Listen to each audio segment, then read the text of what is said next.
Okay, so just try something. It thinks it's... Hi,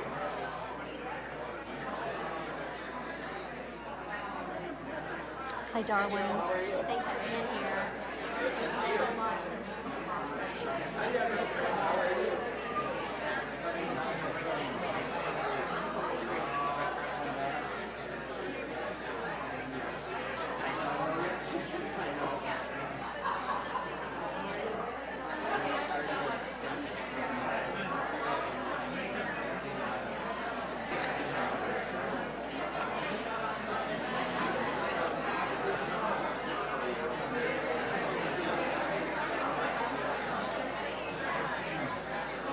I'll just start singing.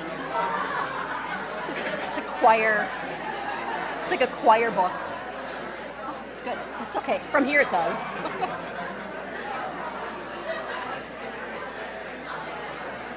Welcome, and we're going to go ahead and get started. If folks can go ahead and please take their seats.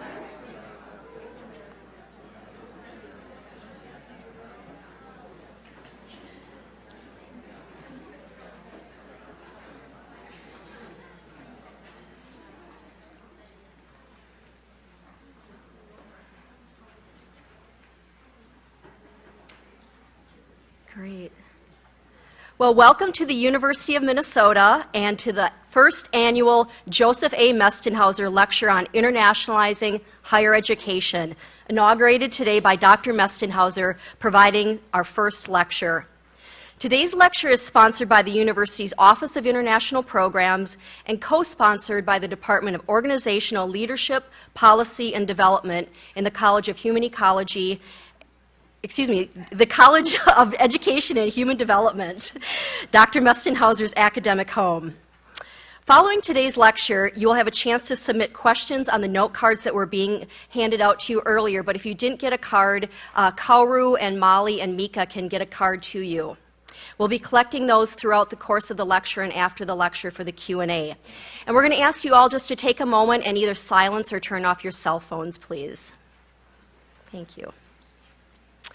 I'm Gail Woodruff, the Director of Curriculum and Campus Internationalization for the university. And like so many of you in the audience today, I have been a student of Dr. Mestenhauser's and have been inspired by his thinking and mentoring. He has instilled in so many of us the need to take a critical perspective in our work in higher education and to value scholarship and academic excellence. Because of this, the university over the past 5 decades has become a leader in international education.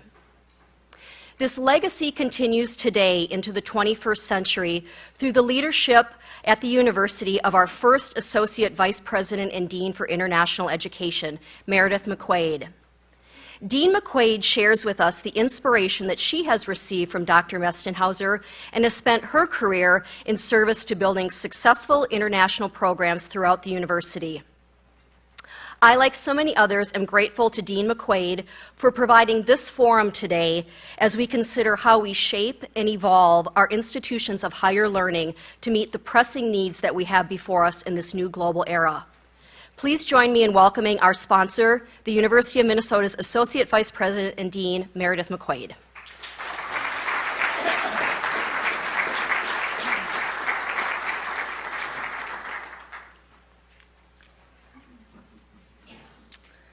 Well, good afternoon. I'm happy to have all of you here on this truly exciting occasion.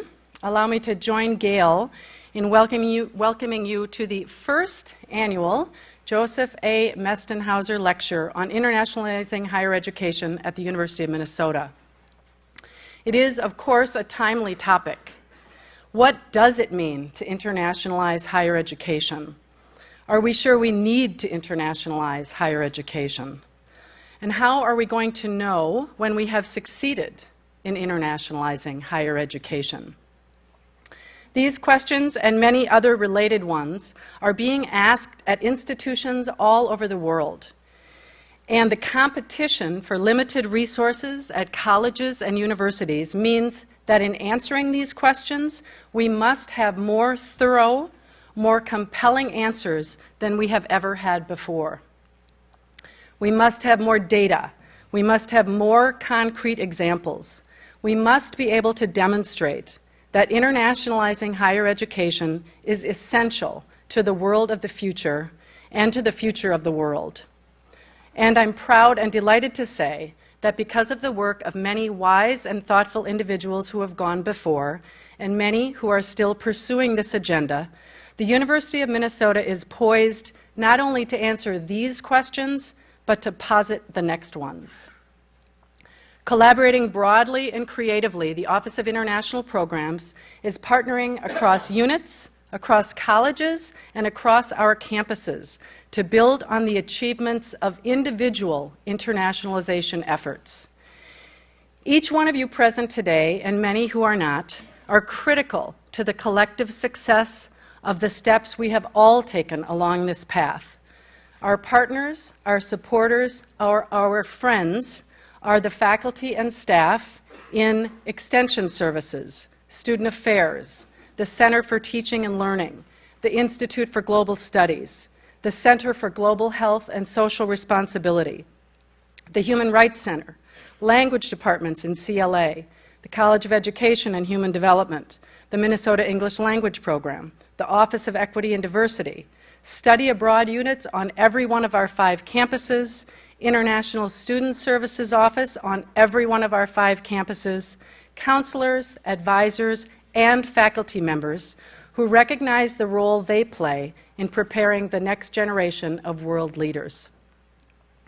I cannot even fathom just how many years of commitment to internationalizing higher education through research, teaching, and service are represented in this room this afternoon.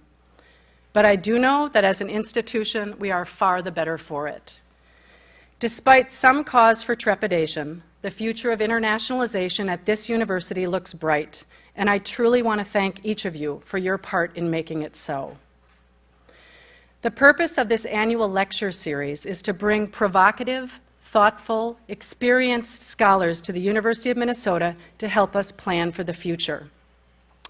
And I think you can measure in milliseconds the time it took from deciding that an annual lecture series like this would be a good investment to deciding whom we would honor with this series and whom we hoped would honor us by serving as the inaugural lecturer.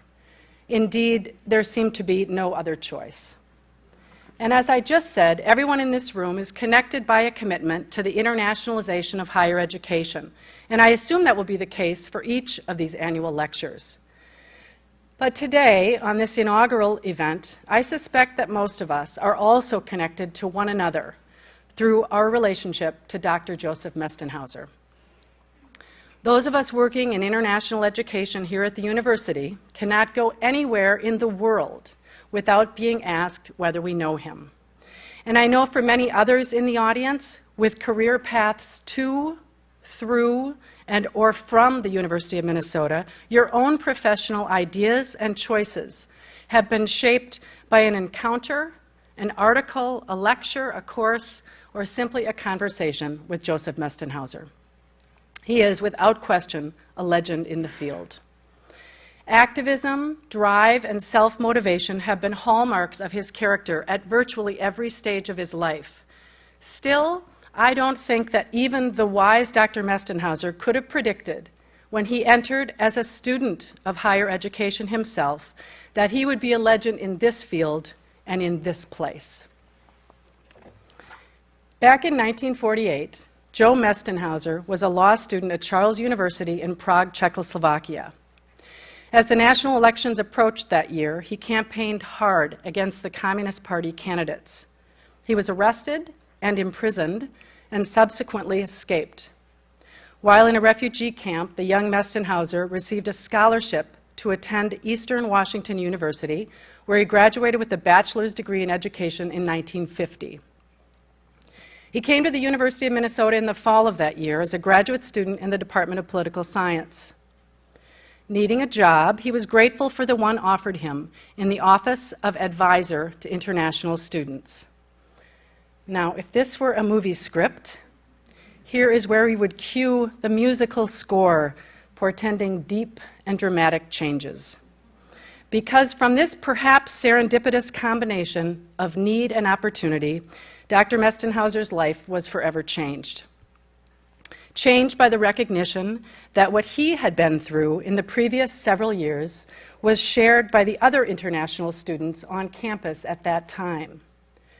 People with accents, with attitudes, with experiences born of recent and ongoing wars, hot and cold. Presented with the chance to connect and unite people from around the globe in deep and meaningful ways, his own lot in life was cast. Today, Joseph Mestenhauser is Distinguished International Emeritus Professor in the Department of Organization, Leadership, Policy, and Development in our College of Education and Human Development. His more than 50-year-long career includes being teacher, researcher, administrator, counselor, and consultant. He has published more than 120 books, monographs, articles, and book chapters are you ready for this list? International education, educational exchanges, international studies, transfer of knowledge, cross-cultural relations, leadership development, cultural change, educational reform, and professionalism. He is a 3-time holder of senior Fulbright grants in the Philippines, Japan, and Czechoslovakia, and served most ably, I might add, as the honorary consul for the Czech Republic for Minnesota, Iowa, and the Dakotas from 1999 to 2008. Dr. Mestenhauser was instrumental in promoting professional standards for those working with students crossing international boundaries and in helping to build NAFSA, which was founded in 1948 and which today is the largest nonprofit association for international educators in the world. Almost 40 years after its founding, Dr. Mestenhauser served as president of NAFSA in 1987. Recognized by numerous awards, certificates, recognitions, and praise the world over, Dr. Mestenhauser has received, among other accolades, the Presidential Silver Medal in 1999 from Václav Havel, President of the Czech Republic, the Centennial Award from Waseda University in Japan, the Greater Minneapolis International Citizen of the Year Award, and the Global Engagement Award from the Office of International Programs in 2005. His full-length resume is a remarkable review of a life well lived. And if I read it to you, there would be no time for the lecture. But you would be well informed nonetheless. You would learn more things about Joseph Mestenhauser's accomplishments and talents than you could have dreamed. And you may, in fact, wonder if I were telling you the truth. But here is something we all know to be true. Dr. Mestenhauser has had a deep and profound impact on the field of international education, moving it beyond the perception of student travel into the academic, pedagogical setting where it belongs. Dr. Mestenhauser has promoted the field of higher education by helping us to build our own foundation from which we can direct, explore, question, and change. He has done this with professionalism, humor, and frankly, with provocation, challenging each of us in the field to be more critical of ourselves and one another, but intensely supportive at those times when the field has been under siege. Perhaps his greatest legacy will prove to be the many students he has advised and inspired who have gone on to provide leadership within higher education, government, and industry. Former advisees and lifelong friends of Dr. Mestenhauser are changing the landscape of education and, more broadly, social and political behavior in India, Brazil, Japan, Czechoslovakia, Lebanon, Belarus, Turkey, Kenya, Pakistan, the Netherlands, and the United States. His connections are wide and they are deep, and he remembers these students in great detail, staying in touch, watching their careers with joy and admiration. In preparing this introduction, Gail assisted me by contacting a number of current international education professionals whose careers have been shaped by Dr. Mestenhauser and asked them for their memories of the role he played in their lives. To be sure, each contribution is unique and each very powerful. But what struck me as I read them was the consistency of 3 themes. The first is how, with dedication and determination, Dr. Mestenhauser encouraged young people in the field to question, to learn, to push back, to trust oneself, demonstrating what one writer characterized as an unflagging interest in the research of others. The second theme throughout these testimonials is how, through his own choices, Dr. Mestenhauser has impacted the attitude of others. The hours he spent teaching international students and scholars the trick to getting up on a pair of water skis, no matter how many times he had to run that boat around the lake. His level of engagement at international conferences so intense that he put the younger ones to shame, starting his discussions well before breakfast and ending them long after most had called it a day. And last but certainly not least, but perhaps most frequently mentioned in these reminiscences, is the size of Joe's heart. The care with which he has shared his time and his enthusiasm with those new to the field, those perhaps unsure of what they had to offer, but motivated to make a difference. His encouragement gave courage.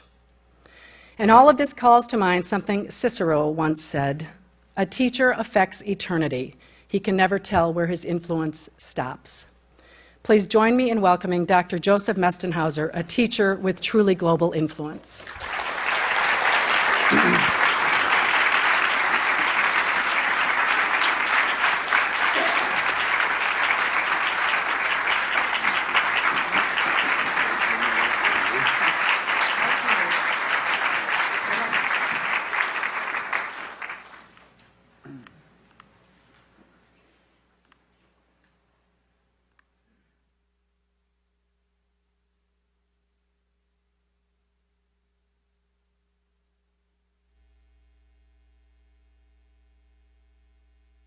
I hope you didn't see how I was blushing when you were presenting it. It's a very emotional experience for me to be honored with such distinction for doing something which I considered was natural and something into which I believed, very deeply. So I do appreciate this honor indeed from both the Office of International Programs and from my department, and certainly welcome you here too, and appreciate your coming to honor that kind of work which indeed still is not done. I am really grateful and can hardly express my feelings at this point except to say thank you indeed very much. Some time ago we had an Exxon Foundation grant to internationalize the professional schools of the university. It was a relatively small grant, but I was asked to take responsibility for organizing a faculty retreat. We have understood and assumed and believed that somehow faculty development was a prerequisite of that, which still is true, incidentally. And so I organized the retreat, which was an overnight retreat in one of the lovely camps and sites of the Wilder Foundation, and attracted something like 60 faculty people, which was, indeed a great accomplishment. How do you get faculty to come on a Saturday and Sunday to hear somebody else to talk? And of course, the big problem was to get a keynote speaker for that. So I focused on one of the faculty members here who was probably the most internationally oriented individuals. In fact, the only time I ever met him was outside of the United States, because he traveled so widely and was in fact responsible for the hunger revolution, the so-called miracle rice that made a substantial change in the food supply of the world and eventually led to the wheat revolution in Nigeria, which was funded by the same sources. So you can imagine my surprise when he made his keynote presentation and within the first 5 minutes told the audience that he regretted he has ever taken 2 years of French, should have taken statistics instead.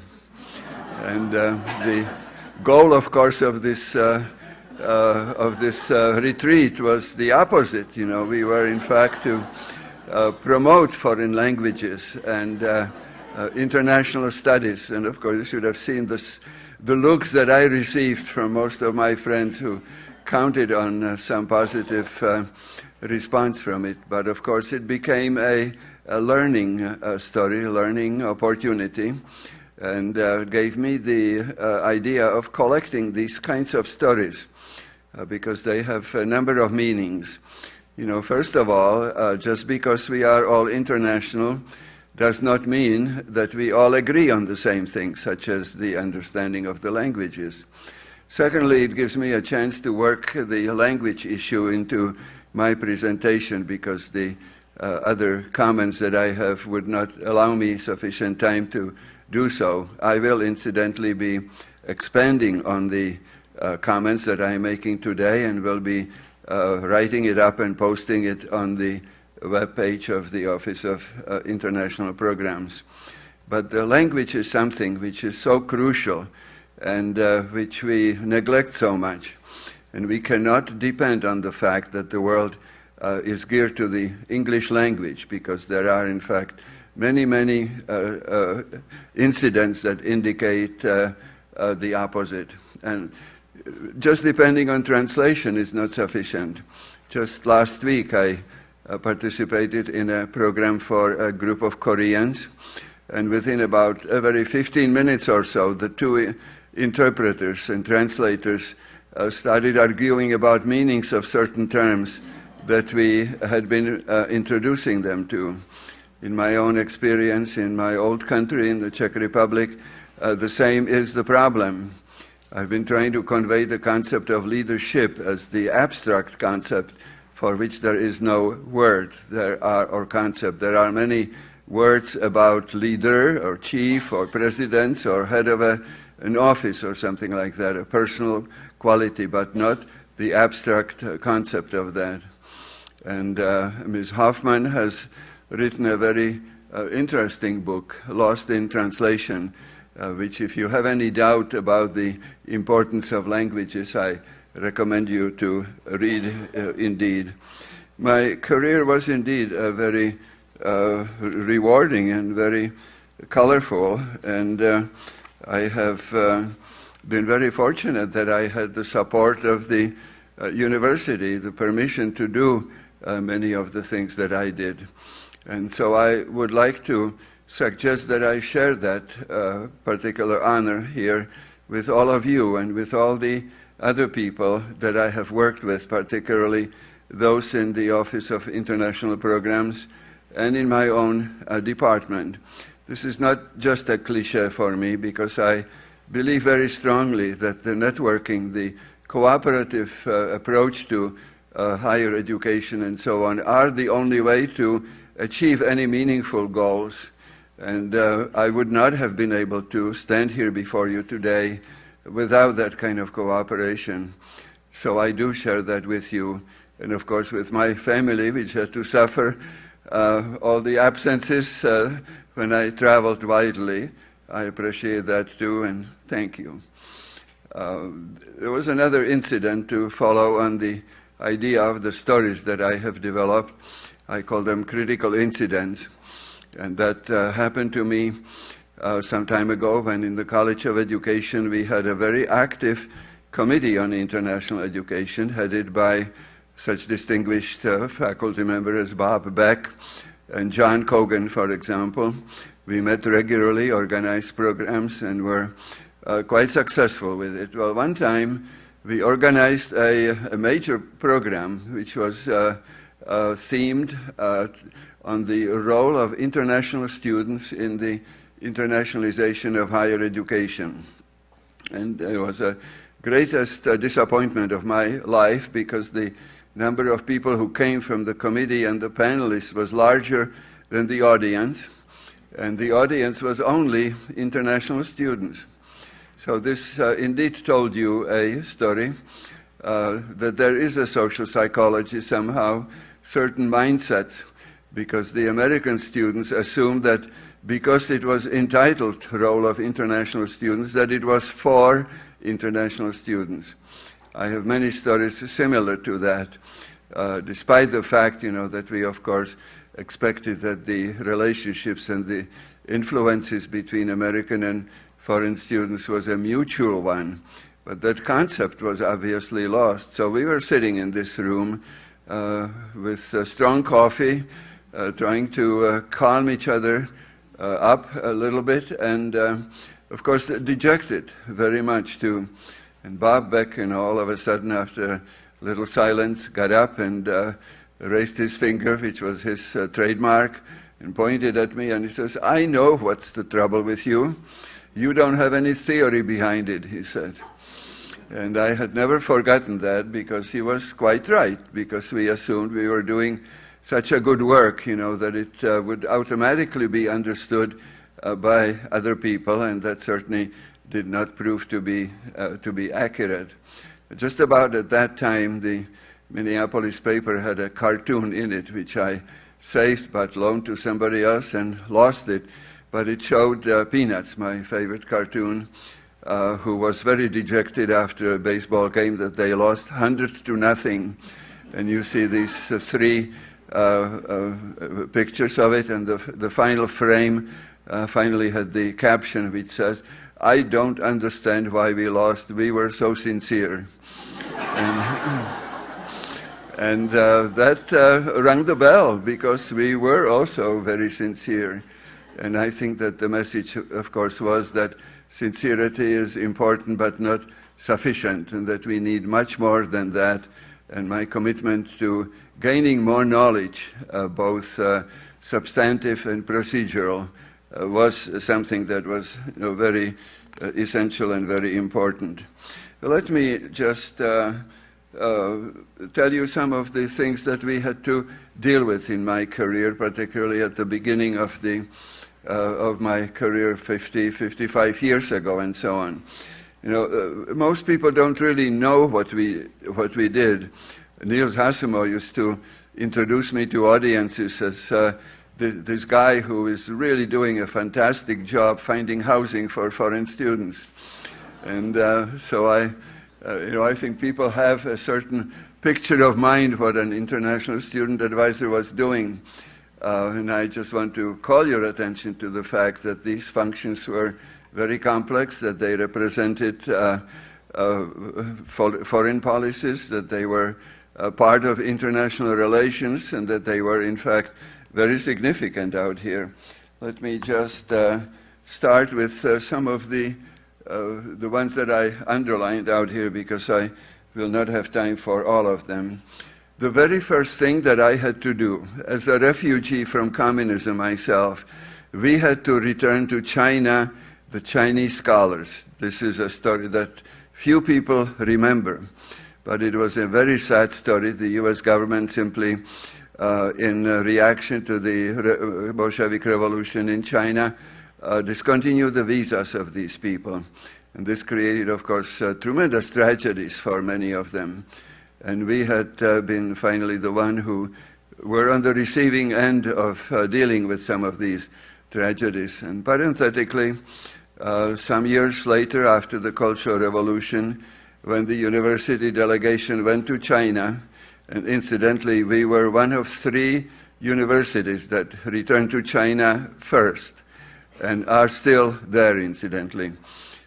Some of these people that we expelled have traveled 1,000 miles to meet our delegation, to recall the pleasant times they had at the university, and to commiserate with what has happened to them, and retold unbelievable stories of persecution that they have received during the Cultural Revolution because they were branded as being Americanized. And this kind of story, in fact, could be repeated, and in my own lifetime, and I am sure Kay Thomas would remember too, that every place we travel, there are people with Minnesota tradition who recall their pleasant experiences. I never forget a president of a Norwegian bank, very important person who was a graduate of the university. When I was giving a talk in Oslo at the university, he wanted to see me.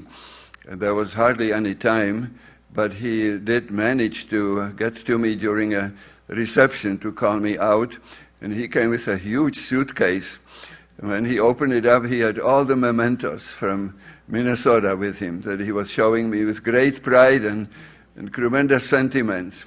And one of the letters, incidentally, was from me to him, telling him that he must go to the disciplinary counseling office because he was drinking beer in his rooming house.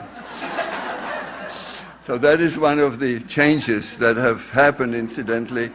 The in loco parentis was a major paradigm under which I had to work, and that has, of course, gone overboard and so on, and yet we sure had a good laugh over that one. The idea of the two Chinas was a major problem for us too, because the Kuomintang political party in Formosa was very much controlling the students from China, from Formosa, who were here, because among them were some who favored independence. So we knew that they were conducting, in fact, surveillance. And at one point, one of the students who returned to Formosa for a holiday got arrested, had a trial, and got imprisoned for life as a spy. And, you know, this, of course, created tremendous tensions between us and Taiwan. And since we had so many graduates, this was a painful occasion. President McGraw was the president then, and he absolutely did not want anything to do with Formosa at the time. The hostage crisis was also a crucial problem out here.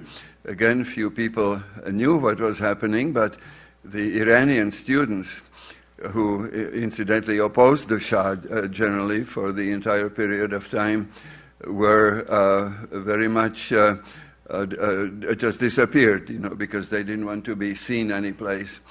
And so I was the one who was available and quite often subjected to all kinds of interviews, you know, that would talk to you for half an hour, then had a 1-minute cut on the television, as a result of which I was receiving calls at home at any hour of the day and night. Why don't I release these hostages and things like that? But I think the problem was that there was a sort of a group in Missouri someplace, I believe, and the U.S. Secret Service identified that group as one who was going to take things into their own hand. And apparently they found out that we had a substantial number of Iranian students, and decided that they were going to come and crash the office, steal the records and addresses of these students, capture the students as hostages, and then negotiate for the exchange of the U.S. hostages. So my office was under siege at that time, with the records being under a separate lock, for example. But I'm just telling you some of these stories because as I was listening to your accounting of my experiences out here, it was like a movie that you run fast forward of my whole life, and some of these things come very much to haunt me, or to at least remember what was happening. On the other side of that list out here, you see some underlined items as well, and there were not just necessarily incidents, but some literature which affected things. You know, one was a little-known little booklet by Martin Trow from Berkeley that was entitled Transformation of Elite System to Mass Education, that has made quite an impact on the field of higher education generally, and still is today, incidentally. And that is exactly what was happening also in the U.S. A university had something like 11,000 students when I first came, you know, and then we ended up with 55,000 or whatever the number is now. And Trow suggested that the growth itself alone is in fact a story of change, and that the growth causes many changes, and not necessarily all of them positive. Some of them, for example, are bureaucratization. Some of them are loss of motivation of students. Since they are no longer elites, you know, they are treated differently. Quality of education was down, and so on. Those were some of the things with which we are still stuck, and the issue of the access and so on is still with us, and I see that happening in other countries, particularly in my old country, where under communism only 2 or 3% of the age group were going to the universities under communism, because they didn't want educated people. And now, of course, it's already up to about 12. And you see the painful adjustments that people are having to make.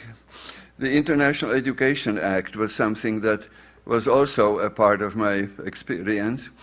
The act was an outcome of kind of essentially a result of what I call the golden era of international education under President Kennedy, when the Fulbright programs, the Peace Corps, and many of these kinds of programs started coming out. And it was amazing how quickly Congress responded and passed International Education Act. In fact, it created such expectations because the staffers of the different congressional committees were calling university presidents and asking, what would be the price tag if this law is passed? How much would you need? So huge amounts of money were collected, and rumors had it that at least 2 universities already spent the money in anticipation of the passage of the bill, which was passed but never funded. And that, incidentally, was the beginning of the concept of international education. Before that, it was not known as such out here. But we still have yet to consolidate that international education, although it was quite obvious at the time that most of the members of Congress and so on did look at it as a system and did, in fact, have their own perception as to what that meant.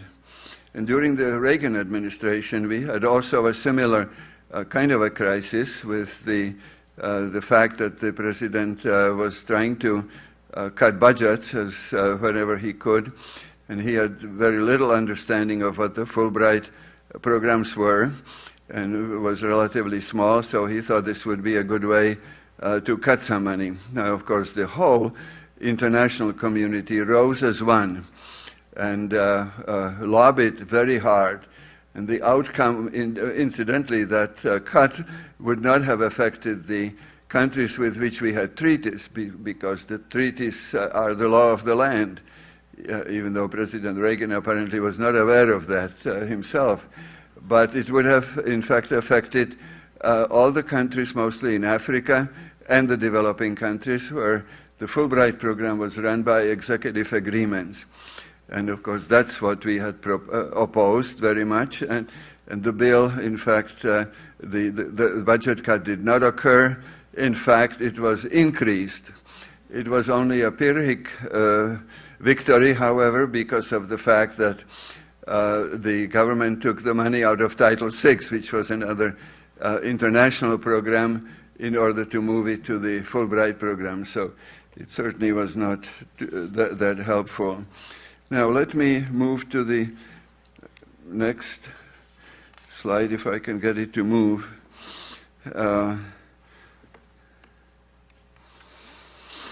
As I reflect on the different changes, and I focused on changes, as you see, a great deal, because I have seen them practically every single day. This is a most encouraging kind of thing. And I would like especially to pay tribute here to Ms. McQuaid and to Jean Allen, who preceded her, because of the fact that I think you have saved the international agenda when it was at one time in crisis, and I think had moved it to a completely different level.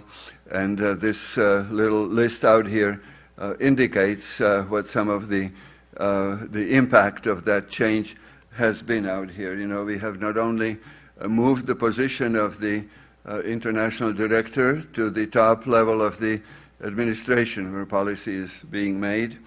There is a strategic initiative which is in place for the university. Regions have now heard about the agenda in international education. The Bush Foundation grant enabled the university to internationalize 42 courses, and study abroad has become a huge success out here, an expanded one. In fact, so many enthusiasts call that a new movement, and others call that a new industry. I disagree with both of these terms, and we'll come back to it in a minute. The international students and scholars, unfortunately, suffered tremendous setbacks because of the emphasis on security. So instead of educating foreign students, we have to control them now. And the controls are quite offensive, bureaucratic, and a lot of resources of that office have to go to enforce the US government regulations without, of course, corresponding replacement money. So that is an area that needs discussion out here. But despite that, the staff has responded to the needs of not just of the international students, but to the needs of their integration in the university life, and have done so immensely and successfully out here. There's a lot more public discourse about international education, and just 2 days ago I learned from Meredith that the Middlebrook Hall is discussing seriously possibility of conversion to an international living learning center. We started this discussion about 30 years ago, and have, you see, that shows you how quickly things move. But it was another story, I guess, that I could add to my repertory of stories. The management of the dorms and the student government in the dorms decided they needed to conduct a survey first. So they did, and the students responded, and the answer was that if we did this for these international students, we'll have to do it for the athletes as well.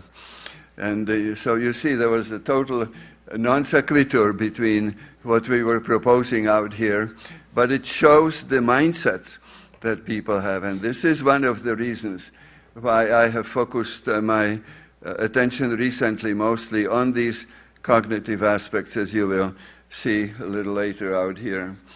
But the amazing and positive aspect is that this initiative is supported by students themselves. My early career was in student affairs, and I was supposed to be internationalizing student affairs and had great difficulties in it, and had felt, in fact, the biggest disappointment that I was unable at that time to make any progress out here.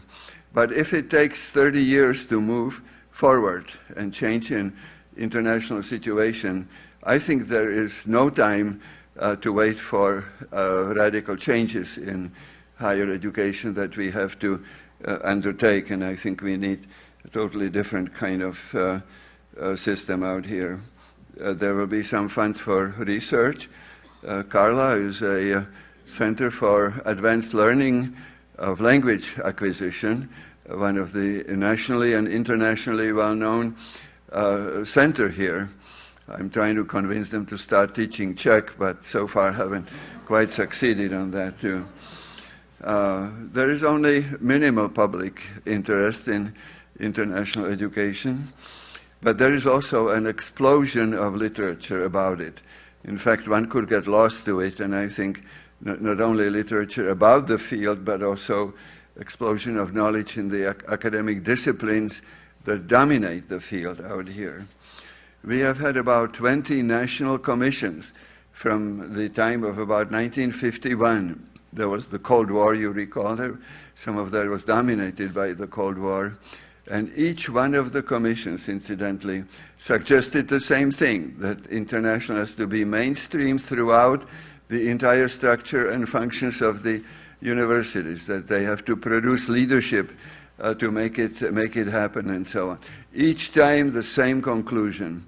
The most recent one, incidentally, the most sophisticated task force came from Nasulček, which is now called the Association of Land-Grant Colleges out here, with which Gene Allen had a lot to do, and I think that the University Initiative for International Education was to some extent motivated by that document. It's an excellent document out here, just in the list of all the other ones. But there is also an explosion of learning needs of students. Students need to know more. They need to know more things, more different cultures, and so on. And the existing curriculum is not satisfying these needs the way that this is conducted out here. One of the last positive aspect, at least the last that came to my mind in preparation for this, is the fact that NAFSA, for example, has initiated a new concept of knowledge communities. And as you would expect, Minnesotans play a major role in the development of these. Kay Thomas was the chair. Gail is the incoming chair of that community learning and teaching community out here. So we are very much hoping that, in fact, the emphasis on quality will make some difference in this. So let me then move to things that have not changed, and I think they define some of the agenda for us to follow. I have some specific recommendations, but I think if we can accomplish through this this lecture series, for example, the beginning of the discussion that has not yet happened out here, I would be very happy. We still lack the continuity of it. This is why each time a new person comes into the international office, you have to start explaining yourself all over again, because there is no history of understanding. We have no history of international education, and I'll come back to that a little later. So most of the responses in evaluation of the university commitments are basically collection of projects, and many of the projects are funded from outside sources, and when the sources are finished, the projects often disappear out here. International education still is in a minority. It still focuses on individual faculty efforts, because institutionalization, the next step, is in fact miles away from the individual initiative, which is in fact produced, and you see evidence of that. So many of my faculty friends, in fact, are on the same channel, on the same wavelength, and in fact doing a fantastic job, but they are not often sufficiently appreciated. The curriculum itself is very inflexible, dominated by the theory of the liberal and general education, which is being evaluated about every 20 years or so, was just recently. And the conclusion was that students must take one course as part of their undergraduate education to satisfy the requirement for international education. So I'd like to see that one course accomplishing all the learning needs, in fact, that students need. Student responsibility is also lacking. So what I heard about the Middlebrook Hall was really delightful to hear. In my days, the student government was very active and in fact contributed financially to some of the reciprocal exchange programs that we still have today. And on the national level, there was a very active National Student Association that had a strong international agenda. And they also received funding from the Ford Foundation that supported a project called the Foreign Student Leadership Project. Kofi Annan, incidentally, was a recipient of one of the grants, was at Macalester College, and I was fortunate enough to have been the advisor to the final paper that he had to write. That project and the National Association collapsed in 1966 when the CIA incidents came that revealed that many faculty have been on the payroll of CIA, and I was caught in it in the Philippines on my first Fulbright grant, because the radical leftist students, who were in fact very much in the Maoist type of mode, assumed automatically that I was a chief CIA spy, had surveyed my building, monitored anybody who associated with me, and in fact even searched my wastepaper baskets to see what they can find about my activities as a chief spy. So that was the agenda, I think, that need to be taken into account. On the basis of this and my readings and my experiences, I would like to suggest to you 5 different points here that I would like to discuss further and elaborate on some more at a later time. The first assumption that I make, and each of these assumptions, incidentally, has a challenge to it, and each challenge offers opportunities that I would like to propose and that I think are reasonable to expect and to implement out here. The first one is that the global challenge is totally unprecedented, so dramatic that there is no way to anticipate which way it's going to go, that people's capacity to predict the future is greatly limited, and therefore that the kind of the normal course of events, the incremental approach to it, would not work, and that we in fact have to respond to it much in the same way as the forces are facing us out here. And the way to do that, in fact, is by taking international education as its own system, and I will explain that a little later out here. My second assumption is that the concept of international education itself needs revising, because it was based on no conceptual foundation, basically, assuming that knowledge of any one country was sufficient to understand the global forces. And I think that what I am proposing now is that all education will have to eventually become global education on all levels, not only university education out here. And that also means graduate level, which is really being sadly neglected. But that's when knowledge is being produced. That's where people are being competitively evaluated and so on. And I think we neglect that very much out here. The third assumption is related to the curriculum itself. As I mentioned, curriculum is basically inflexible. It's based on a collection of courses, huge numbers usually, that are tied to a particular discipline. And any international program is simply borrowing these courses from these individual disciplines, directed at the disciplinary mode of thinking, and that the students would have to take so many of them to really gain the knowledge, because the knowledge is fragmented and greatly limited for each course. We need to find new ways of delivery, perhaps even some survey courses, and certainly integrate them with the non-formal education, such as study abroad and the presence of international students out here. My fourth point should be rather obvious again, and that is that culture is at the core of all of international education. That is a point of dispute for most academic disciplines, and I will have more to say about that.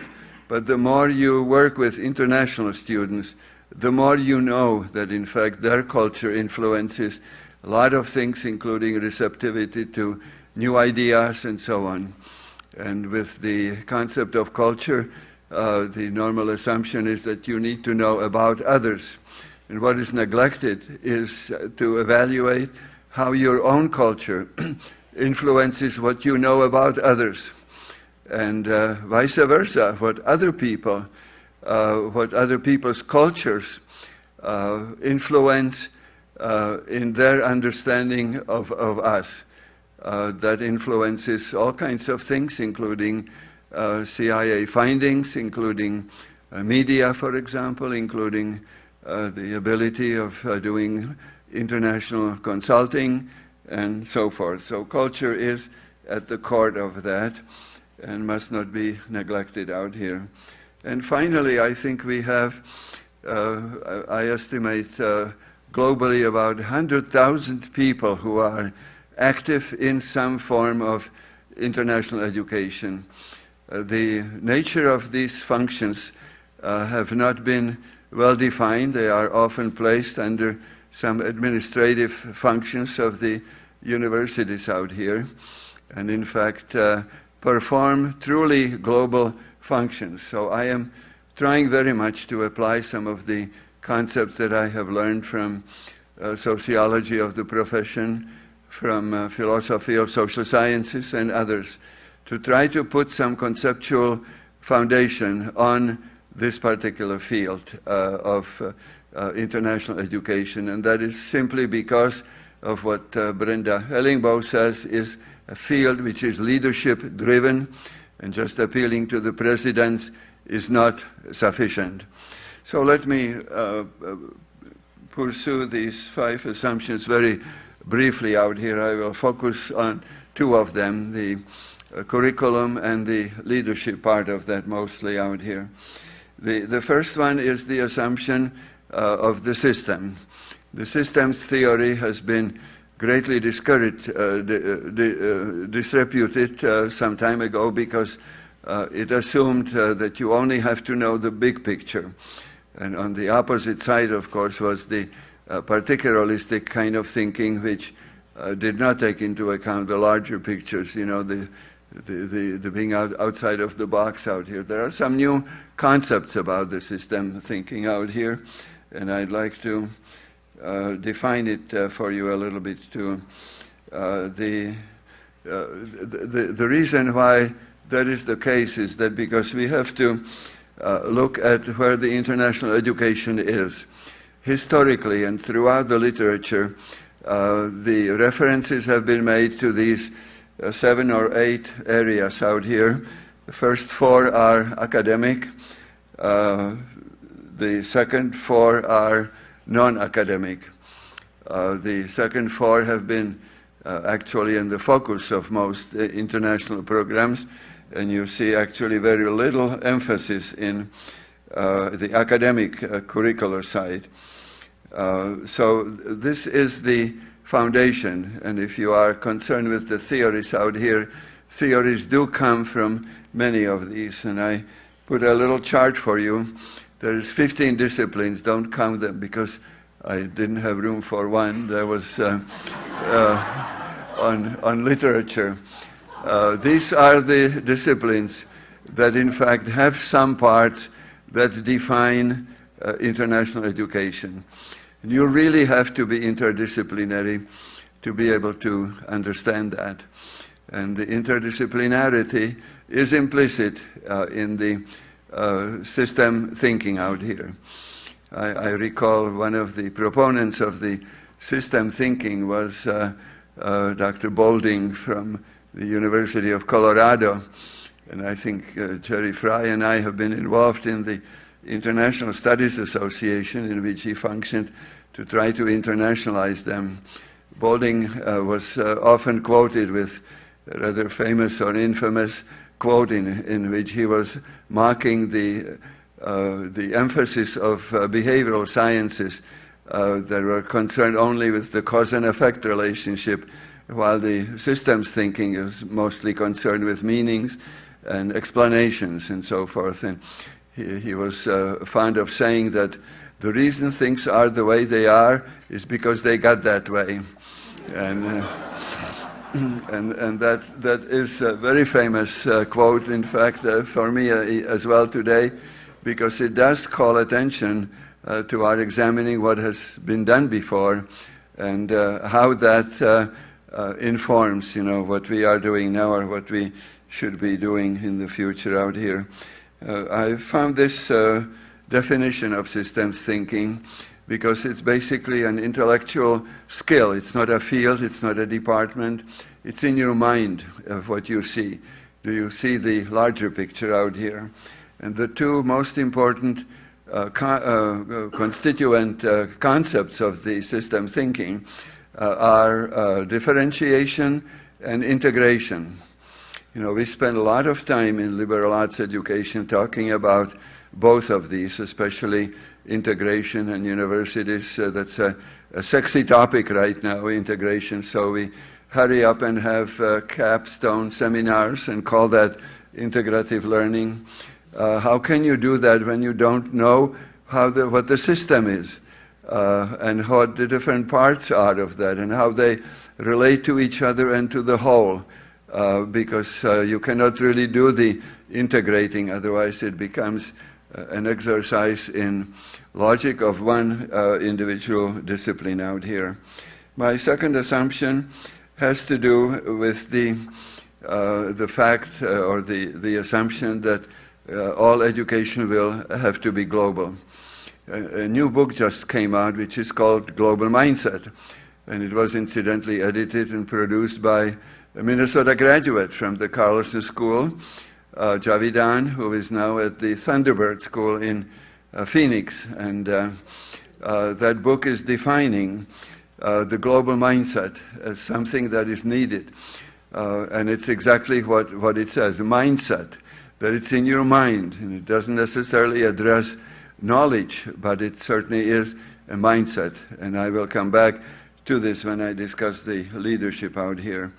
It offers a tremendous opportunity out here, and I think foundations have been generally discouraged to give money to universities because they feel that the faculty people have been stuck with different ideologies or different theories out here, that they really have not addressed anything interdisciplinary that relates to international education. I do believe that there is a room for us to address the foundations again and seek some major funding. The Bush Foundation already responded in one respect. Maybe they would be inclined to look at another one that would allow us to, in fact, take this kind of a comprehensive approach to international education that would, in fact, enable us to. But the mindsets are things also that I told you through these different stories of mine. The mindsets are also the barriers to internationalization. What are the mindsets? They are basically implicit learning, but most people are not aware that they have these mindsets. And they are more than attitudes, because they become absorbed over a period of time. They are a result of long years of acculturation, socialization, and experiences. And they become firmly established in your mind. That's why they call them mindsets. And these mindsets are very hard to change. And they do influence then how people look at international education. We spend a lot of time and effort to try to evaluate the outcome of international education. My proposal is that we should look at the beginning of that instead of the end of the experiences, and in fact look at the mindsets of the faculty, but students have them as well.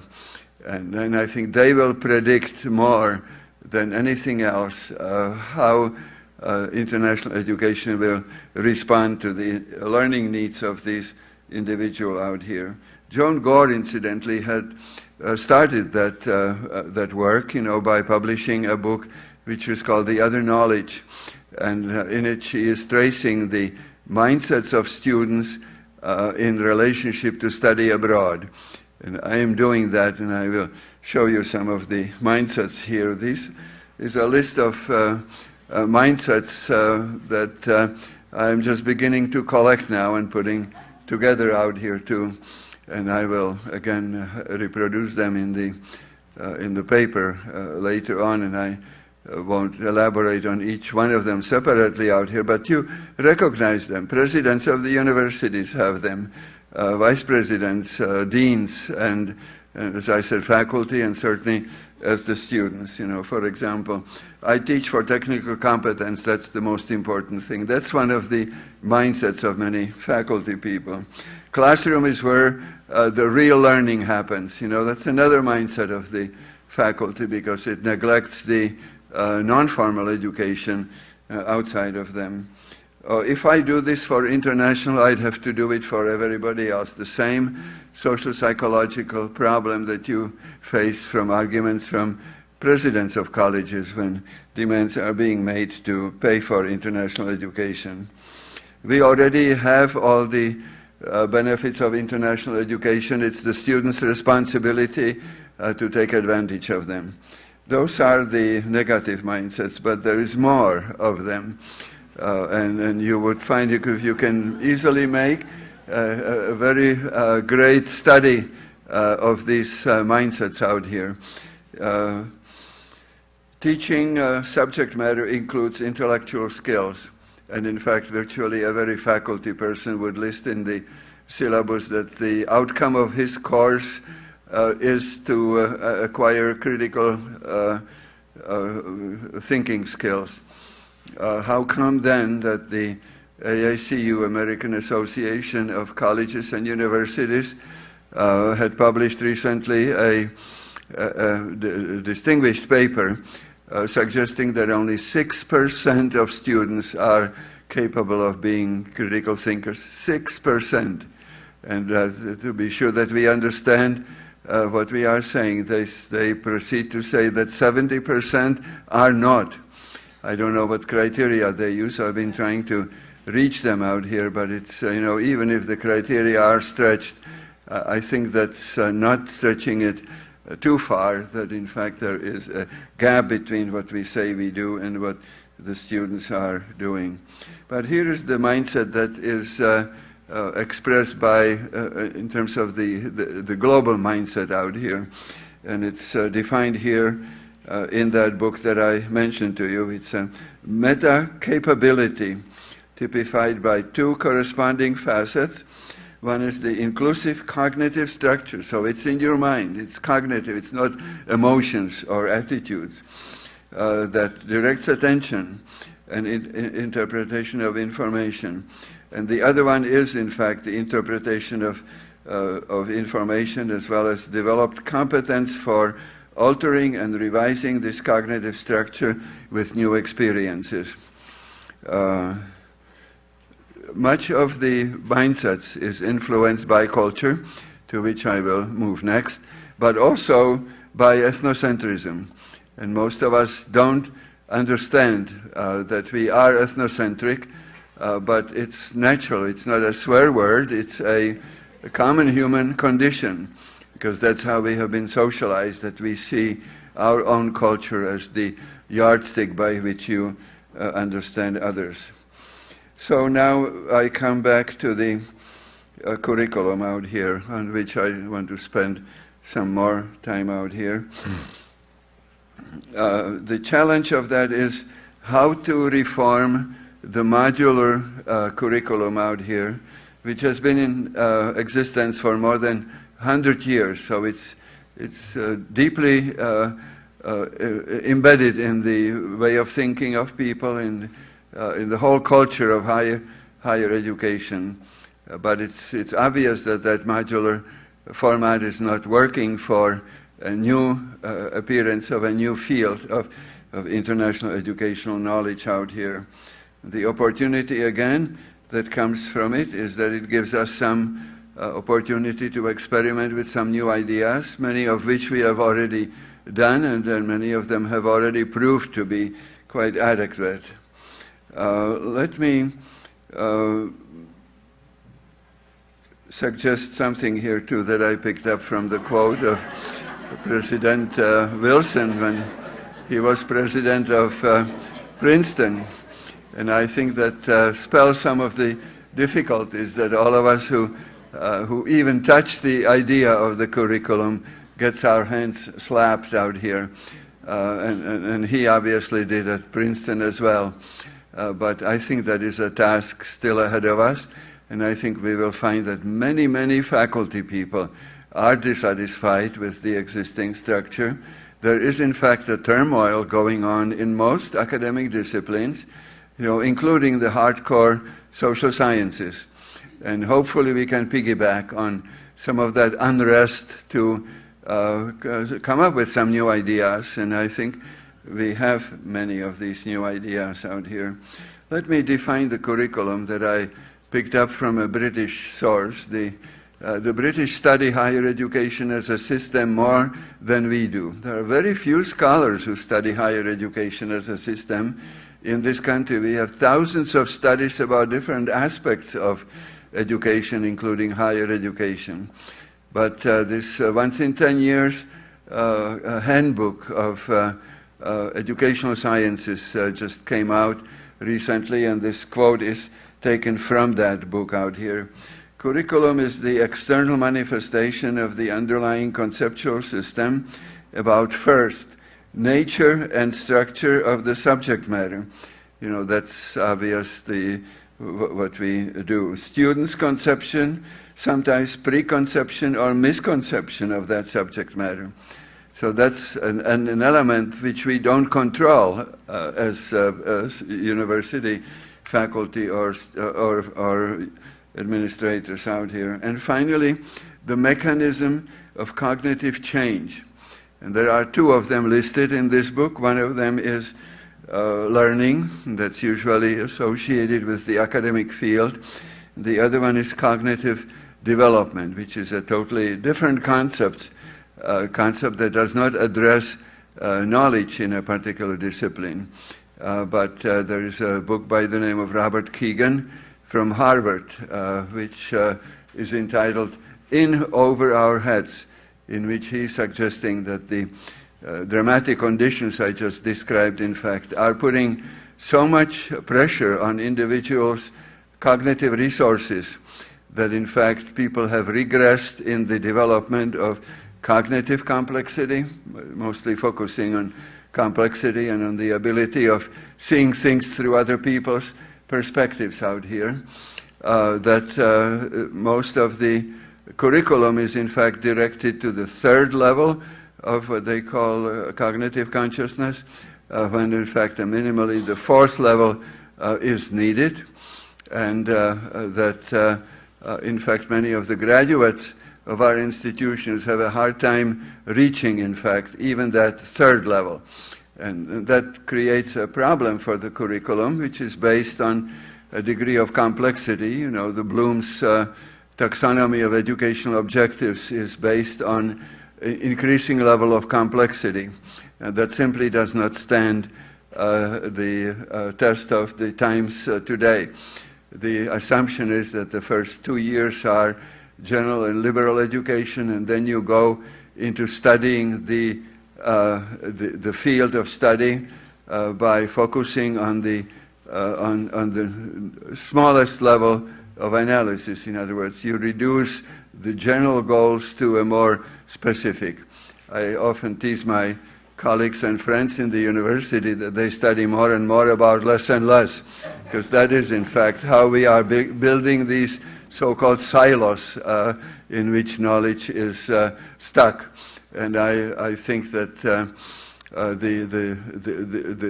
the cognitive complexity of international education is working exactly the opposite, by addition, not by reduction into smaller analysis. If my assumption is correct, of the 15 disciplines, Barbara Byrne, one of the gurus, insisted there was 21 disciplines that define understanding of a single culture. Well, I pared it down to 15, and I think if you believe in that, you know, that's where the complexity is that we need to, in fact, address out here. So the other problem of the curriculum is defined here by the same source that I mentioned out here, and that is that the features of the curriculum are three. One of them is specified curriculum. This is what we say in a syllabus that we do. The other one is enacted, what we actually do. And the third one is experienced, how the students see it. You know, the last one would obviously explain why the students understand the subject so differently. So if you have 20 students, you probably get 25 different perspectives from them. But the point here is that there is often a very large gap between what we say we do and what we actually do. And that is something that most faculty are not quite realizing. The problem is what's explained again in that same book out here, and I will just run it very quickly out here, is because teaching is a hard job.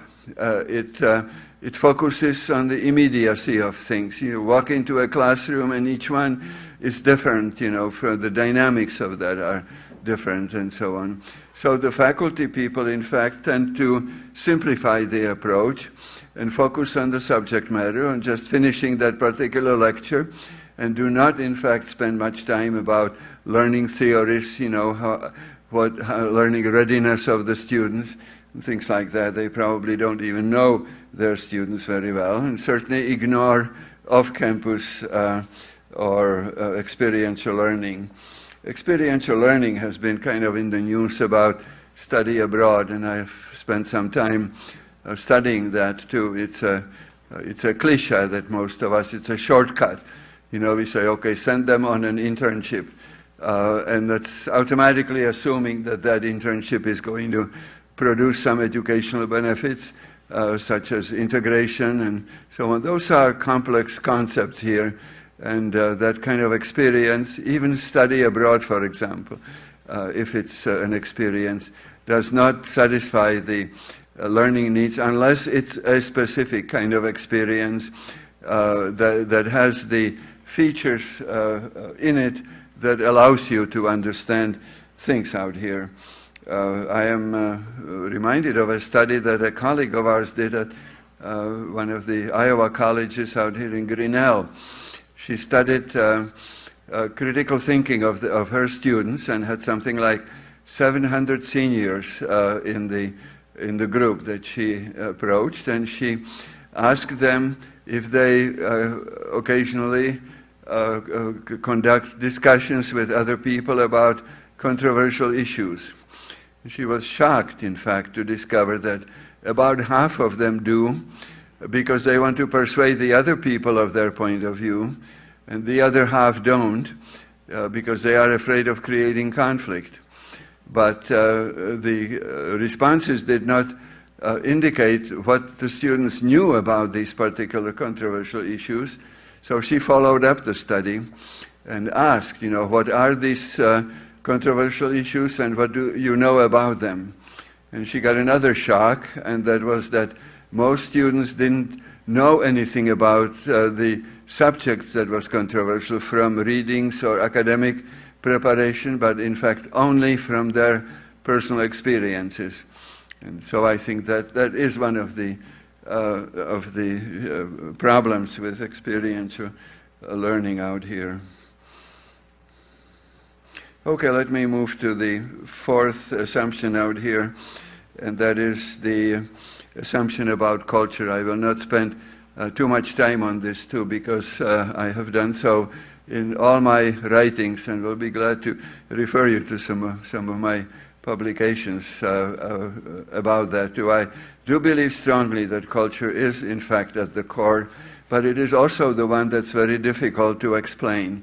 I understood from the evaluation of the Bush Foundation project here that this was the one concept that most of the faculty had trouble understanding, because culture is many things and it's mostly abstract out here.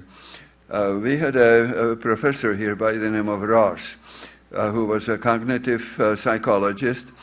He's now someplace in Kentucky, I believe, and he was very much interested in culture. And when the different cognitive sciences started debating a possibility of creating a unified field of cognitive sciences, he started paying attention to cultural and cognitive anthropology and took a leave off to study that. And he found out, you know, this is the chart here, I think, that I wanted to show you about the role of culture. Let's see. Right, okay, here. The culture is at the heart out here too, which is taken from the literature as well.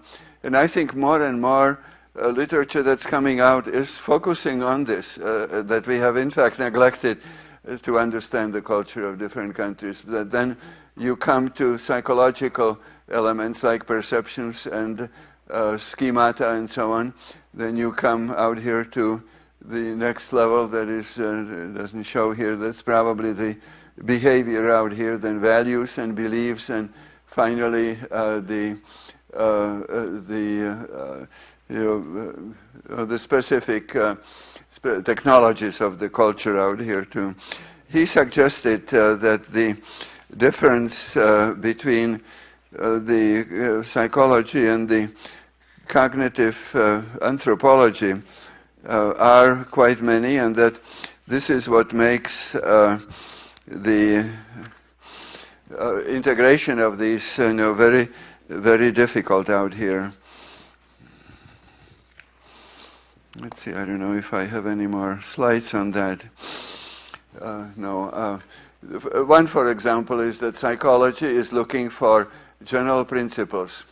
And I think all the so-called hardcore social sciences are oriented to that. This is why we assume that knowledge is so universal, because we study it as being universal. We look for universal rules and practices. Anthropology is looking for uniqueness. This makes it difficult, because in cross-cultural research you cannot study more cultures than one usually. And that's why most of the cross-cultural research is in fact based on one frame that's called the ethic frame, where you formulate your own concepts and apply them to all the other countries out here. Another element of the differences, for example, is the cause and effect relationship is practiced in the social sciences, mostly looking for causes, whereas in anthropology is looking for understanding. And I think, again, the point here is that you have about 5 or 6 or 7 of these major differences that need to be reconciled, because both of them are needed, and both of them are, in fact, valid knowledge. We both need to find out causes of things, and we need to also find out the meanings of these causes or the changes that are involved in it. So I certainly do invite you to think about this particular element of culture, and particularly think about how our culture influences what we know about others. And I see that, very deeply, that it affects the questions we ask. And the answer you get depends on the questions you ask. So this is indeed a cultural variable. And I think that most recently I'm just really puzzled by 2 or 3 things that I have seen. 2 of them are books by former CIA agents who are analyzing the 7 major mistakes that CIA has done. And in all of them, it was because they neglected the culture that they were studying. And similarly, the House of Representatives conducted a study of anti-Americanism. They hired behaviorally oriented social scientists to conduct group interviews or studies and so on in many different countries out here, and rejected about 5 different explanations of anti-Americanism and focused on American foreign policy. That was it. That's, shows you how your own academic discipline defines the perspective that you have. So technically, all you need to do is change the policy and people will start loving us. I am very deeply concerned about that, because I am a very proud citizen of the United States, and I really care about how we are being viewed. And it's not a pretty picture. And even among our friends, for example, I get constantly asked, is it true that America is out of control today? So there are some forces, that are going far beyond the policy, foreign policy and so on, although that is important also out here. Well, let me move to the last assumption out here, and that is the one, that I mentioned to you earlier, how to, in fact, organize ourselves. And I think most appeals are being made to the presidents of the universities, whose function and power actually is greatly limited, what they can do for international education.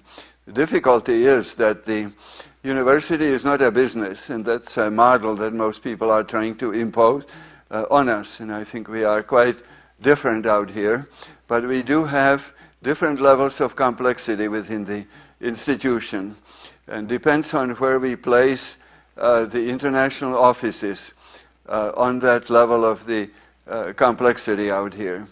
Most university presidents, incidentally, are not necessarily hired to respond to complexity.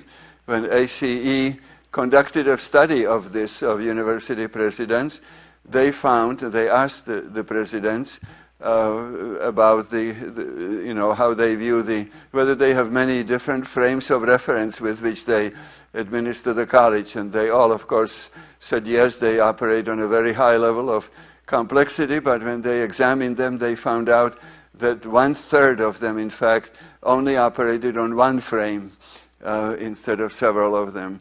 And that's how they are hired, either to resolve conflicts or to raise money or something like that. So the point I'm trying to make, and that was certainly borne out by my own experiences, is that each level has to be brought to the level of understanding, but each has its own logic, so we need to convey to them about international education what fits into that logic out here. I think the story I told you about the housing office was an example, and I could cite you many, many others. And I think I spent quite a bit of time then to understanding the leadership of the universities and the functions. Now, here is a long list of things out here. You can just scan them again very quickly out here. My punchline is that this list corresponds almost to a T with the skills that Javidan identified in his book of Global Mindset for the top executives, CEOs of multinational and global corporations, minus these 7-digit salaries that they get, which our international directors obviously do not enjoy. They are truly the global managers out here. Each day, for example, you would find that they deal with at least 6 different cultures all at one time. And so they have to develop certain skills out here. There is more of these skills out here continued. They practice cultural diplomacy. Their functions are so complex and so different, but very poorly understood by us. And again, part of that problem is ourselves, that we do not have the opportunity or the skill or the time, in fact, to explain some of these concepts out here. I think we need to rethink the role of international students that are part of the administrative structure as well. I think most universities say that they bring ambience to the university and leave it that way. Some go beyond that to say how much money they bring to the institutions, and I think that there is much more than that. I have incidentally always appreciated, and one of my most pleasant experiences has been working with a group in the community here called the Colonial Dames, some of whom are right here, and thank you for coming indeed, who have been raising funds for international students for more than 50 years. And if you ever try to raise money for foreign students, you know that this requires an exceptional degree of sophistication and intellectual capacities and so on. And these people have done that in a sustained fashion that I really respect much, and that has been the most pleasant part of my own experience out here. But foreign students are much more than the ambience or the resources about their own countries. Quite often they are not very good resources about their countries for the same reason that American students don't understand their own country until they go abroad. They have to learn how to look at their own culture, of course. But they have certain qualities that are needed by our own students. So the integration of these programs, study abroad and international students, would be of mutual benefits to everybody and would in fact be a foundation for one of the curricular innovations, and that is the magnum leap of learning, where learning in one instance in relationship to another one, like from international students, in fact accelerates learning. There is another element of the acceleration that came out from another study I have seen. It's very difficult to explain the logic and the language of another discipline. It takes about 3 months to 5 months to explain that for one academic discipline. Once you know that, however, for the additional disciplines, it might take 1 to 2 weeks only.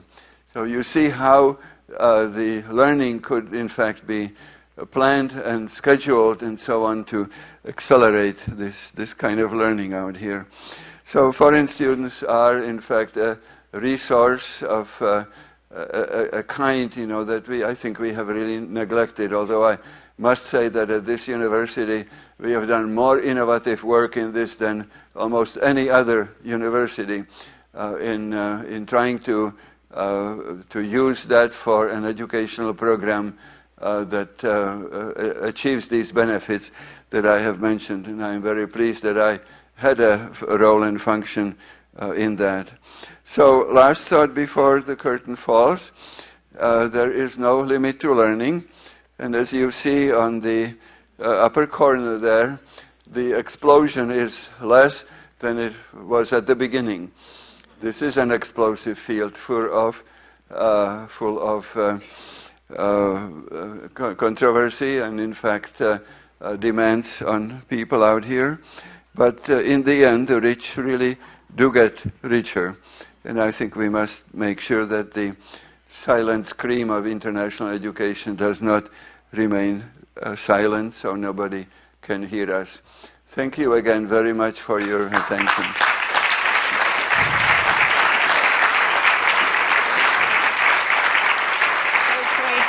Yeah. Is it okay?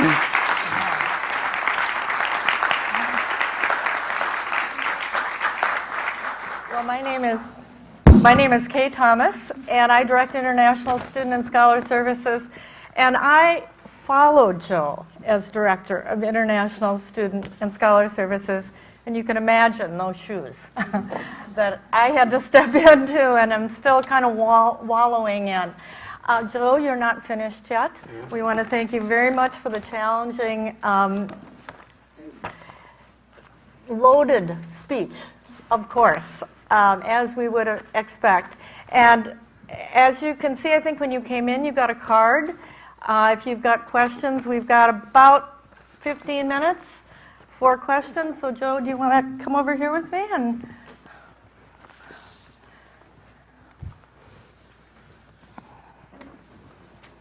Good to sit down again. I'm sure it is. Well, this is a delight for me because I have known Joe and I'm calling you Joe, and it took me years to be able to call him Joe until one day I walked into his office and he said, Kay, you have to call me Joe.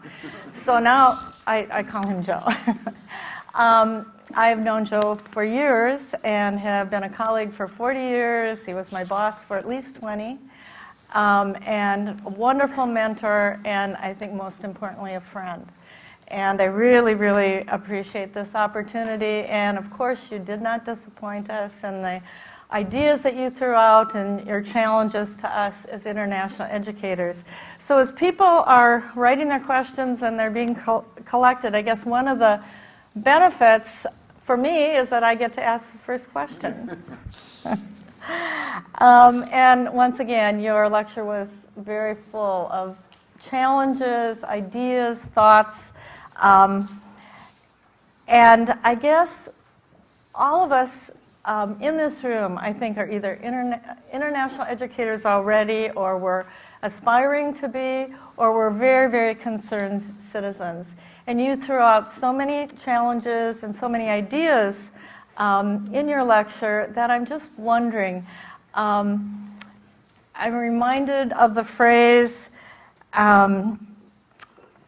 so much to do and so little time. If you were to pick out one or two things where we should really focus that you would feel would have the biggest impact, what would those be?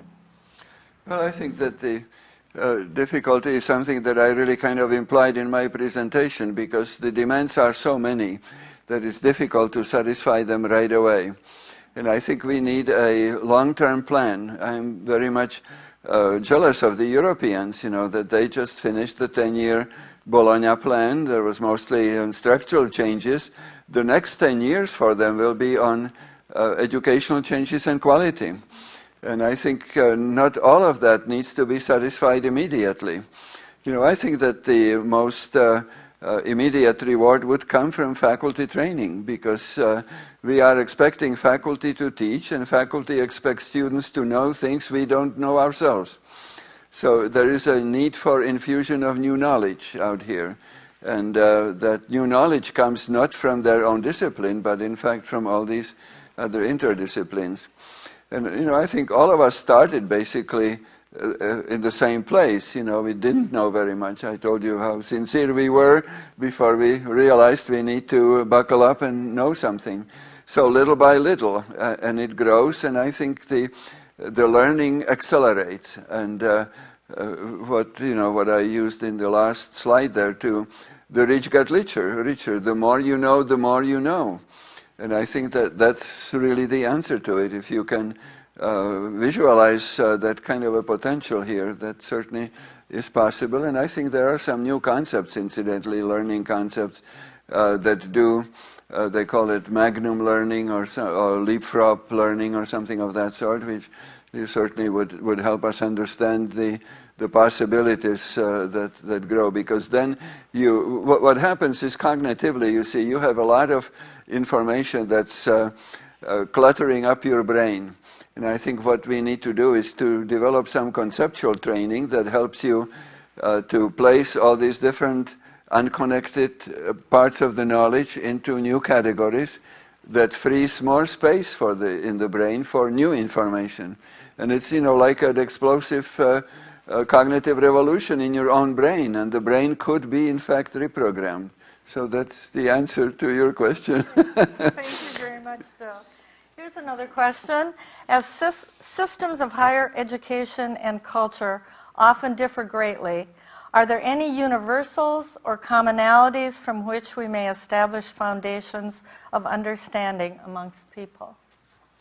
Yeah, this is, of course, the way that I started in the field is, and that goes back to my old country. What can we do to really bring people together, to have more than the competitive advantages, which is the most recent paradigm? I really do believe that educational exchanges could serve many goals, including cultural understanding.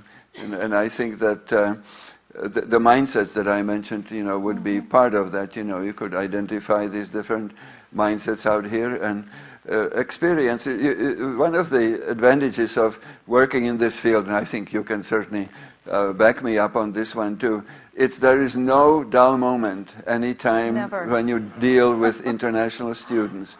And you see the light bulbs popping out every single day, several times. And that's what opens up these different opportunities. And I think that these are the opportunities that our students are missing, because we isolate the foreign students.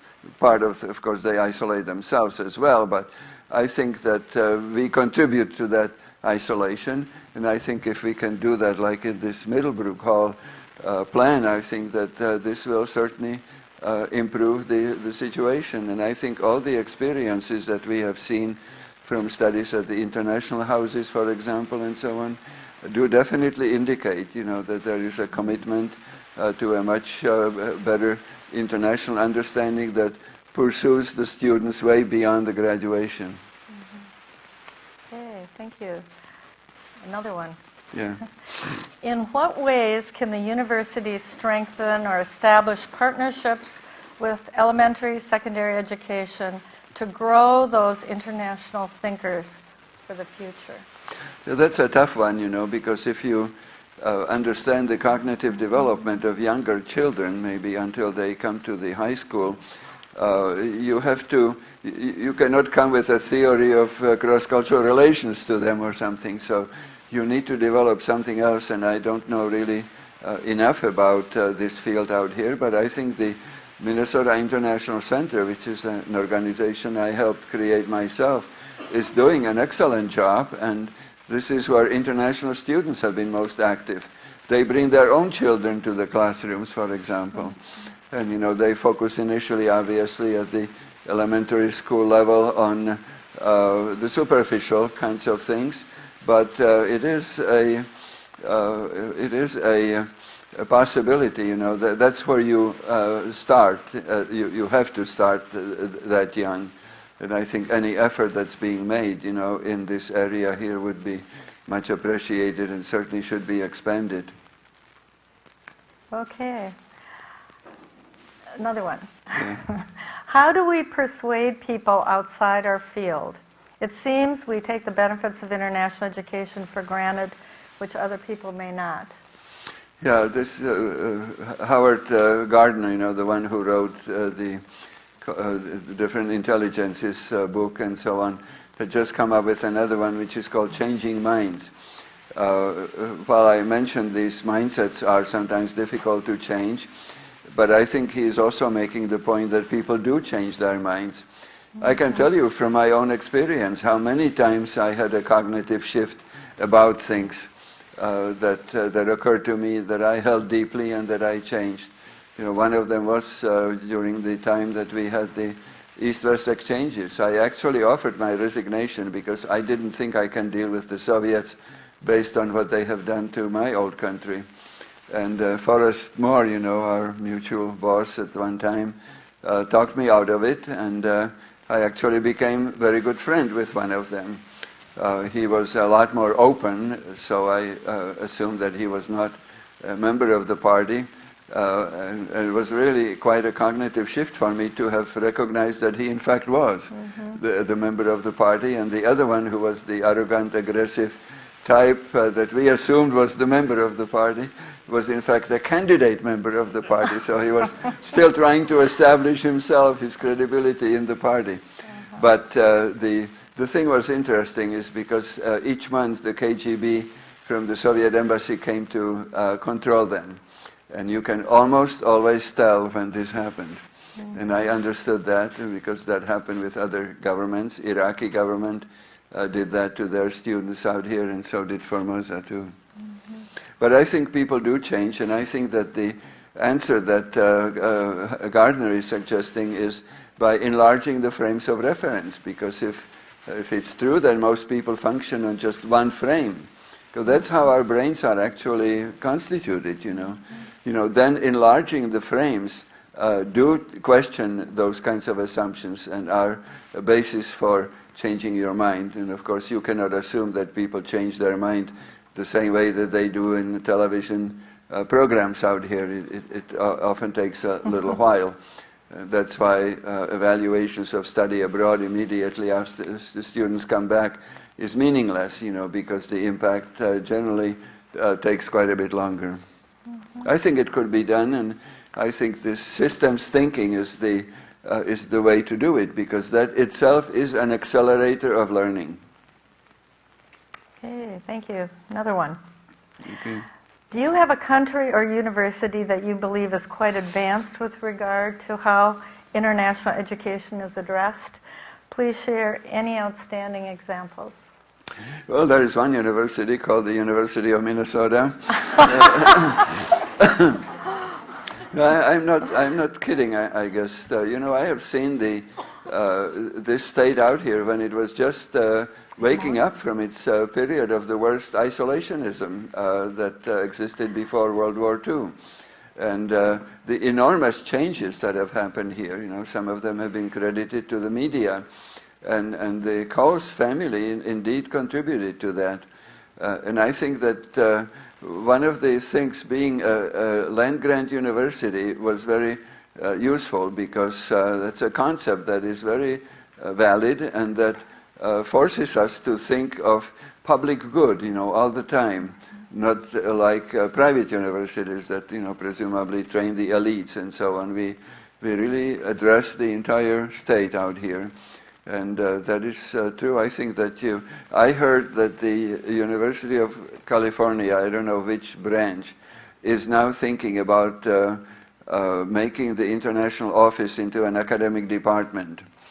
And that is something that I neglected to mention in my comments out here, because I think eventually this is going to have to happen, except I'm not sure that the universities should be, the offices should be academic departments. Then you get isolated like all the other departments. We need to develop a new concept that cuts across all the colleges and all the departments, but that create new curriculum, perhaps by having sufficient funds to hire faculty from other departments that have already been internationalized and so on. So that is yet to happen, and I think, if the predictions are accurate, that the universities of the future would be different from anything as we know them today, and if we are in the forefront of thinking about these changes, this lecture, I think, is indeed a beginning of that kind of a discourse, which we didn't have, over the 50, 55 years. So I think we can make a lot of progress. I would be very optimistic about that. Good. Okay.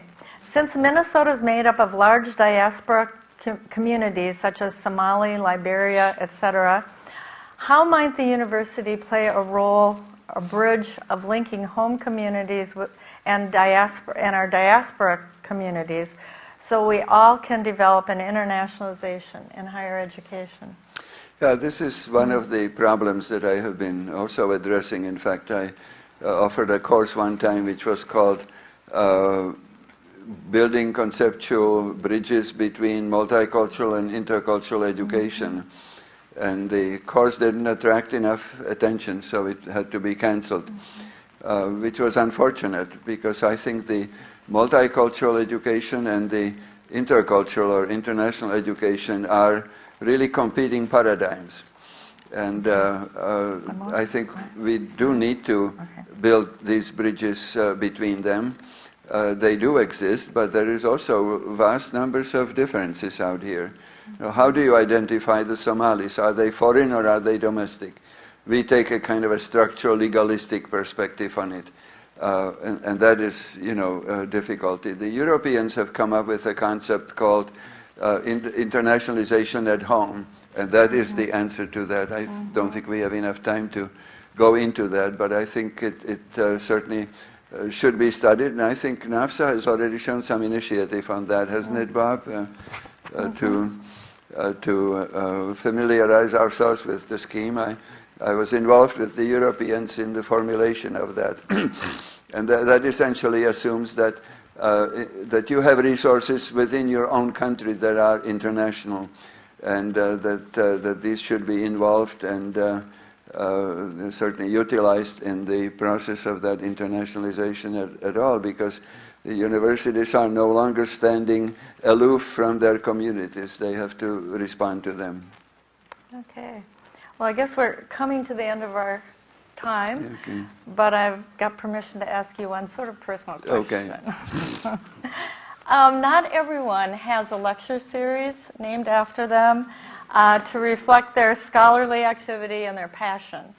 And I'm wondering if you would share with us what is there, or what has there been in your life experience that has created this drive, this passion, this enthusiasm for international education, and what is your real hope for the future? When Meredith called me with this opportunity out here, I was both enthusiastic about the lecture series, but very doubtful that my name should be associated with it too. I brought my cultural baggage from the old country, where honors like that are given to people after they die, and I wasn't planning on doing that. Well, good. But I think that's where I would begin, because I come from a multicultural country, where we had a very substantial German minority, and I was on one of the, what they call Austausch. My father was the superintendent of schools in the predominantly Czech areas, in the predominantly German areas for the Czech population, so we were in a minority. Anthropologists often say that the things you learned earliest in life are the ones that influence you most. And I think that this was, in fact, what influenced me most, is the need to relate, even as a child, to the to the Germans. We really did try to make that kind of effort. And of course, Nazism put an end to it. And one of the difficulties was that we treated the Germans, very brutally at the end of World War II. That was one of the darkest part of my life, and I am still ashamed to be Czech for how we have treated them. So that kind of a feeling about the brutality of people who claim to have been part of the humanistic tradition, the only country that was democratic in Europe, was very hard to take. And so I am, obviously trying very hard to remember some of that background and to work for the improvement across the board. But I think there was another element, as Meredith mentioned in the introduction. Most of the cognitive shifts really happened to me after I came to this country. I was assigned a small office there in Eddy Hall, and Forrest, of course, unloaded millions of things for me to read, as you can visualize. And so I was locked in that office when a telephone call came. And I wondered who that would be. I assumed that it must have been a wrong number because nobody knew my telephone number. And so I answered, and it says, hello. And the caller said, is that Joe? I said, yes. And may I ask you who is calling? He said, this is Lou. I said, Lou who? Excuse me. And he said, Lou Morrill, the president of the university, calling a half-time administrative fellow to welcome me to the university and to find out what I was going to do. And then he asked me who my bosses were. So I told him Forrest Moore was my immediate boss, and Dean Williamson was the next boss. And he says, well, let me tell you, they are not really your bosses. It really shocked me. And I said, the people of Minnesota are your bosses. And that's a memory that I will never forget because it made a very lasting impression on me. And can you imagine that in my old country experience, I was very active in student organizations. I was the secretary of the National Student Association and so on, but I've never met the rector or the deans or anything, even met them too. They were always way out there someplace, the big kings and so on. So this was an idea, that really made an impression that there is, in fact, a responsibility to the public. And Minnesota is very well known for that. And the Land-Grant Association itself perpetuates that mentality. And I think it resonated with my own background very nicely. My father was very much also interested and involved in this kind of thing. And when you enter the field, constantly that there is more to know than you know. And so when Bob told me about this learning theory, I just automatically started doing some readings and reaching out to all kinds of different fields. And I tried, of course, to encourage my students to do the same thing too. It was rewarding, it was enriching. And it was something that allowed me, in fact, to make the kind of contributions that I did make. I'm very pleased to be recognized for that, and yet very humble, because there may be many other people who might have been considered.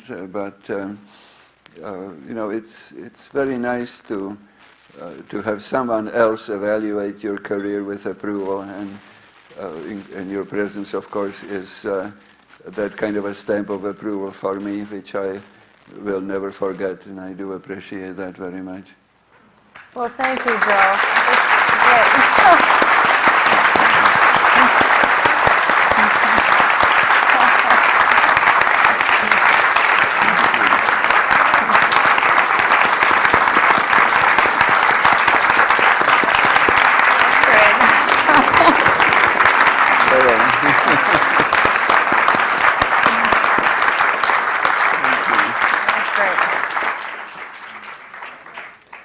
Well, thank you all for coming. I want to say that while we have been in here being completely mesmerized and enlightened, the caterers and some of my very talented staff have been setting up a lovely reception outside. So Hope you will stay. There's a guest book that we'd love to have you sign that will be presented to Dr. Mestenhauser. I hope that you will connect with old friends and meet some new friends. I want to be sure to thank the College of Education and Human Development for their support of Dr. Mestenhauser's work and their genuine appreciation for the impact of his scholarship. I want to thank Kay Thomas and Gail Woodruff for their energy and ideas, which led to both the series and the inaugural lecture of Joseph Mestenhauser. And I want to, of course, thank Dr. Mestenhauser for all you have taught us and for everything you continue to inspire us to do. Thanks.